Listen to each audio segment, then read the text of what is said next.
వీరికి రాశిలోనే దేవగురు బృహస్పతి సంచారం చేయడం, శత్రుస్థానంలో ఉండడం, పైన ఈ తెలుగు ఉగాదికి స్వాగతం పలుకుతున్న కాల సమయంలో చివరి 2 మాసాలు మాత్రమే అక్కడ ఈ దేవగురు బృహస్పతి ఉండడం వలన ఆవేశభరితమైన నిర్ణయాలు తీసుకోవద్దు.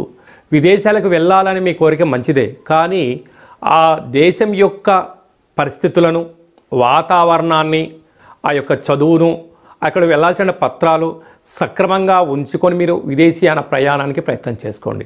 లేకపోతే సమయం, ధనం 2 వృధా అవ్వడమే కాకుండా విదేశాల నుంచి తిరిగి వచ్చే పరిస్థితి ఉంటుంది.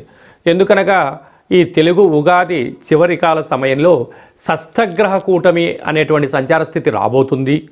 ఆ గ్రహదోష ప్రభావం వల్లనే ఈరోజు మనం అమెరికా లాంటి, ఇప్పుడు ఫ్రాన్స్, ఇప్పుడు రాబోయే అనేక దేశాలు కూడా ఒక 70 నుంచి 80 దేశాలు ట్రంప్ గారు ఏదైతే చెప్తున్నారో దాన్ని అనుసరించే